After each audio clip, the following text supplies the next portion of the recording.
Sungguh-sungguh Allah sangat ridho ketika seorang hamba itu makan ketika sesuap nasi dia muji Allah, ketika minum seteguk nasi dia muji Allah. Itu kalau orang diridhoni Allah itu wali betul. Itu untuk jadi wali itu gampang, kamu makan ridho, kamu nginjak buminya Allah ridho seneng, kamu hidup keseharian aman seneng. Nah ini supaya sampean kita semua ngaji betapa panduan Rasulullah untuk menggapai ridho Allah itu banyak yang keseharian sekali. Saking kesehariannya banyak dalam hadis dan itu sahih. Nabi menyebut hal-hal yang keseharian. Hatta ma tas'alu fi fimra'atika, kamu punya uang kemudian istri kamu bisa makan itu ibadah. Bahkan sebagian ibadah itu dicontohkan Nabi yang akhirnya diprotes sahabat. Yaitu wa fi buti ahadikum sedekah, kamu menggauli istri kamu itu ya sedekah. Sampai sahabat bilang yang benar ya Rasulullah. Ayati ahaduna syahwatahu wa huwa lahu ajrun. Masa urusan biologis, urusan syahwat kemudian dia dapat pahala. Nabi menjawab, alaysa lawadu'aha fi haramin akana alaihi wisrun. Bagaimana kalau dia meletakkan ke yang tidak benar itu kan dosa. Nah, hal-hal seperti ini yang saya ingin teman-teman semua. Saya juga agak ingin ngaji demi Anda juga agak ingin. Itu dosa sekali ngaji kok pesanan kelompok tertentu itu enggak boleh. Islam itu untuk semua. Jadi ya cuma karena di depan saya jenengan ya seakan-akan jenengan korbannya. Itu ada ilmunya dalam usul fikih itu. Jadi orang itu harus ngaji usul fikih. Nama yang disebut, mungkin Mas Sufyan masih ingat zaman ngaji usul fikih. Nama yang disebut itu tidak jaminan sebagai prioritas perintah. Jadi misalnya gini, kebetulan yang di depan Nabi itu Abu Dzar. Nabi ya bilang, ya Abu Dzarin ini uhibbuka misalnya, atau ya Mu'ad ini uhibbuka, atau ya Abu Hurairah ini uhibbuka misalnya. Banyaklah riwayat yang Nabi nyebut ya Abu Dzarin, ya Mu'ad, ya Abu Hurairah. Kemudian misalnya Nabi meneruskan khitab, ini uhibbuka, saya mencintai kamu, fakul dubur sholatin, atau sebagian riwayat disebut fala tada'an la dubura kulli sholatin, Allahumma inni ala dzikrika wa syukrika wa husni ibadatik. Saya mencintai kamu, siapa saja. Mu'ad bisa, Abu Dzar bisa siapa? Saya mencintai kamu, mohon kalau habis sholat kamu jangan lupa wiridan Allahumma a'inni ala dzikrika wa syukrika wa husni ibadatik. Ya Allah, tolong kami permudah supaya mudah ingat engkau. Anda tidak bisa mentang-mentang, wong nama saya Parmin, nama saya Purnomo, itu yang diperintahkan Mu'ad misalnya. Jadi yang disebut satu, tapi khitab itu untuk siapa saja. Saya teruskan. Jadi saya mohon semua kita melakukan kebaikan itu kalau dalam kaidah fikih disebut al yakin la yuzalu bisyak.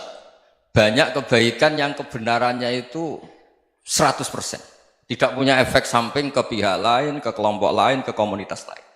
Itu tadi misalnya Anda makan dan itu murah sekali, hanya butuh satu piring. Setiap punyaan kamu muji Allah, setiap minum kamu muji Allah. Itu redaksinya Rasulullah SAW disebut Allah sangat ridho ketika seorang hamba makan, kemudian dia memuji Allah, atau minum kemudian dia muji Allah. Logikanya gampang. Negara seperti ini yang kamu harapkan bentuknya kayak apa, mertua, ipar, komunitas, tetangga, itu nyata terjadi itu kan belum pasti. Sementara yang mesti terjadi adalah kamu butuh makan, kalau tidak mati. Butuh minum, kalau tidak mati. Butuh bumi yang nyaman ditempati, kalau tidak kita juga mati. Sebab itu Allah kalau menyebut nikmatnya itu hal-hal yang keseharian.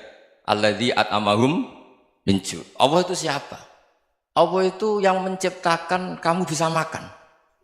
Tidak berlebihan. Allah itu yang menciptakan kondisi sosial itu ideal. Zaman Nabi itu ya ada orang munafik. Orang-orang pilihan Allah itu juga diuji orang sekelilingnya yang macam-macam. Semua diuji sesuai konteks zaman dan waktu. Nah, tapi ada ibadah-ibadah yang selalu disarankan Nabi. Sampai Nabi itu pernah ditanya, ayul islami khairun ya Rasulullah, Islam terbaik itu gimana? Jawaban Nabi itu unik. It'amut to'am. Islam terbaik itu ya makan-makan, yang santai-santai.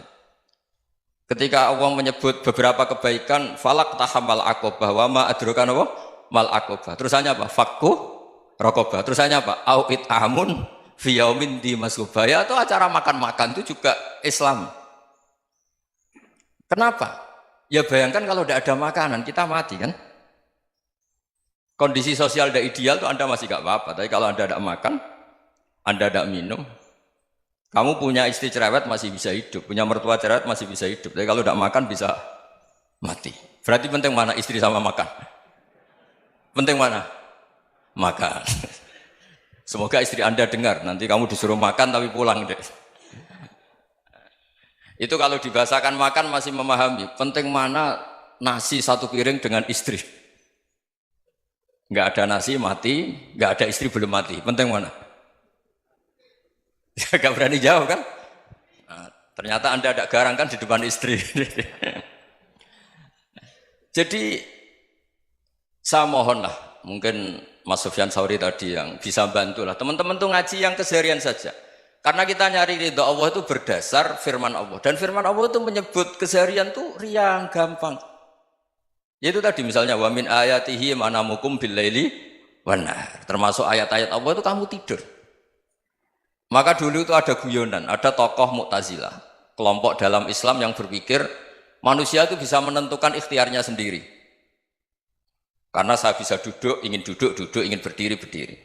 Karena kelompok ini nggak terima kalau semua kehendak Allah, nanti bagaimana kalau semua kehendak Allah kok ada hisab ya, ada sanksi. Lucunya itu dia akhirnya, ini cerita ya, mencintai seorang perempuan, cantik sekali. Dan itu dia menjadi ahli sunnah itu oleh hal-hal yang sepele. Karena istrinya cantik, ya namanya suami istri itu hubungan intim. Terus ditanya, Mas, masih ingin lagi? Masih. Silahkan diulang lagi. Wah ya tidak bisa. Katanya manusia bisa menentukan yang diinginkan. Itu tobat itu.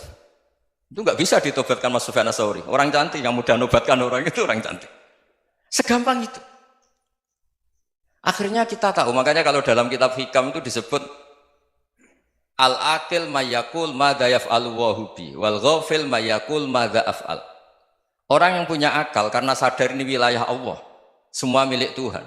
Itu dia tiap hari berpikir, besok Allah akan melakukan apa terhadap dunia ini. Kamu merencanakan suatu mau plesir, ternyata gempa. Mau wisata ke Rusia, ternyata perang. Kamu tidak pernah tahu apa yang akan terjadi besok. Wa ma tadri nafsum madza taksibu ghadan. Tapi anda semua kita ini sering punya jadwal permanen. Makanya saya kalau diundang siapa saja, sanad takdir. Yang jelas Gus ini acara penting. Ya masih acara penting nak pangeran ngersakno piye? Kok ape dadi pangeran? Kamu kok mau jadi Tuhan? Itu kadang ya kiai. Penting Gus acara ini jenengan harus memastikan bisa. Loh kamu itu yang ngajarin tauhid, sesuatu itu biadillah kok bilang-bilang apa pasti. Kalau maksa terus tak tobatkan loh kamu kata saya. Ya kalau gitu Gus bilang insya Allah. Wah itu hati saya, fisik saya, roh saya sudah bilang insya Allah. Tidak usah kamu latih kata saya. Nah hal-hal tauhid keseharian itu gampang sebetulnya. Wal ghafil yaqulu madza af'al. Tapi orang yang lupa Allah dia setiap hari bilang besok apa? Kita bisa melakukan apa? Seakan-akan dia itu aktor, dia penting, dia subjek permanen, dia. Padahal kita ini hanya objek kehendak Allah Subhanahu wa taala. Karena kita yakin sesuatu yang terjadi di alam raya ini kita tidak bisa apa-apa. Makanya saya sering ngaji, sering bilang saya, ketika Anda mensifati Allah, Dia yang menghidupkan. Sudah itu tanamkan sehingga ketika kita mati santai saja. Kenapa santai? Allah punya cara menghidupkan kita. Zaman kita hidup juga gak tahu caranya ngelola jantung, ngelola paru-paru. Kamu juga gak tahu ngelola oksigen yang tidak beracun, tidak mengandung polusi. Tahu-tahu hidup. Gak ingin tua ya tahu-tahu tua, gak ingin mati tahu-tahu mati. Selama ini kita hidup juga gak tahu apa-apa sebetulnya. Hanya gaya tok, punya jadwal, punya planning. Kalau kamu bisa menentukan pilihan Anda, pasti Anda istrinya cantik, 4 neriman semua, kona'ah semua. Nyatanya enggak kan?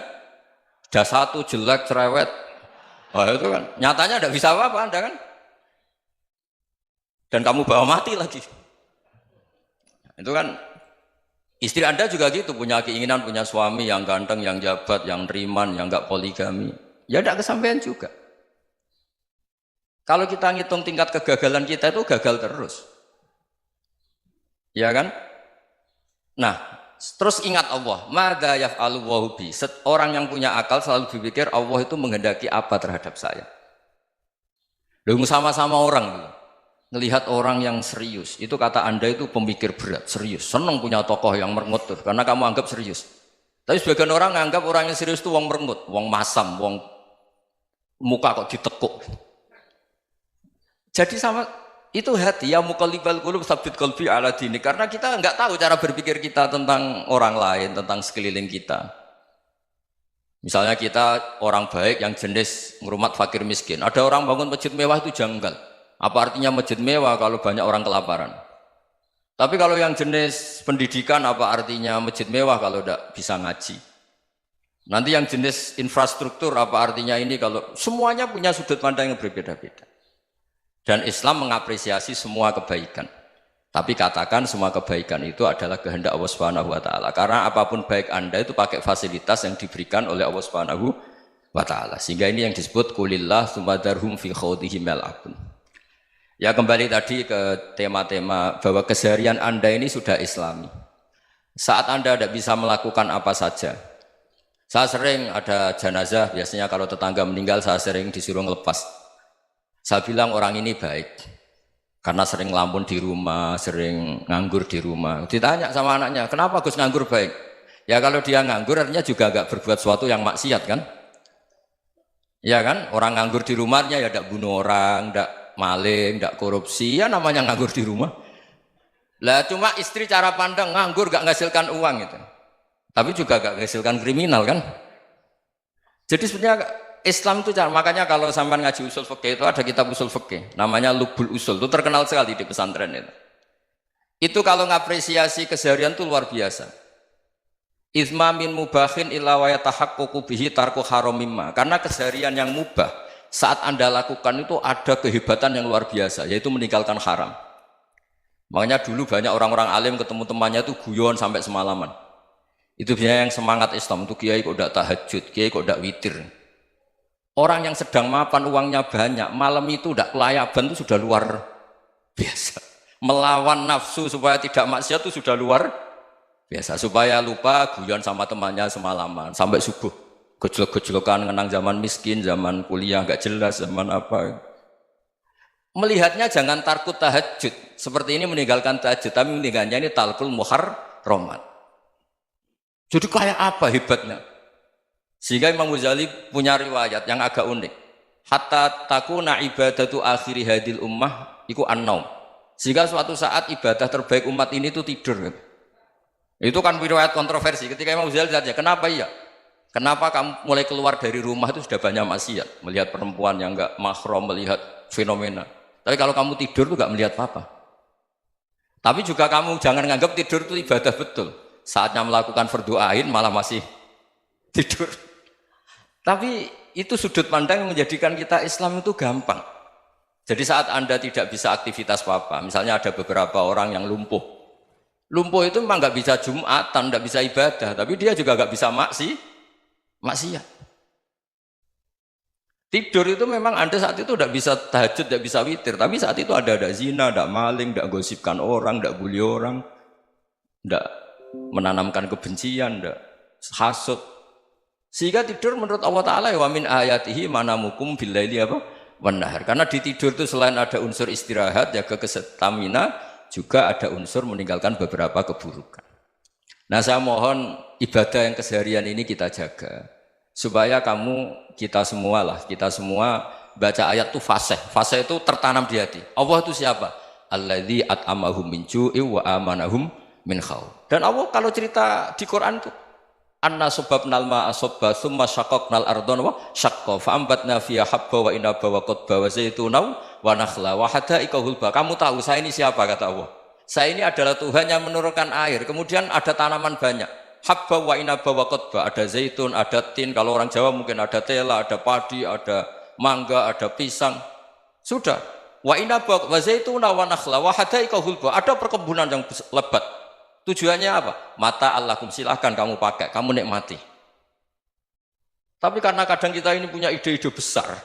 Tadi untuk syukur saja nunggu punya istri riman, rumah baik, tetangga baik, komunitas baik, semuanya baik baru syukur.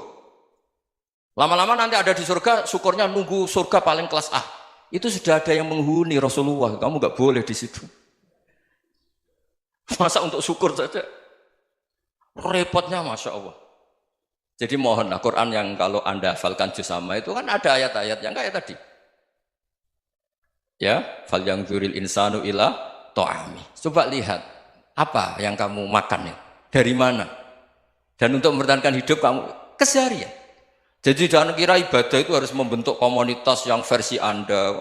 Ibadah itu harus yang hal yang mulu-mulu. Kesehariannya Anda alami. Loh ini saya tidak bikin-bikin. Saya ngaji bukan karena berdasar pesanan.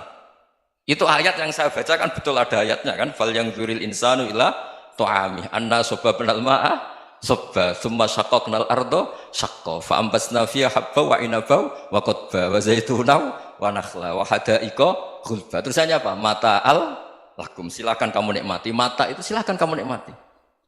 Ya kayak sampean dikasih hidangan ya makan. Ya sudah makan, habis makan ya minum, habis itu ngantuk ya tidur. Ya sudah normal-normal saja. Kayak apa indahnya Islam? Tapi Anda mencari Islam yang gimana lagi?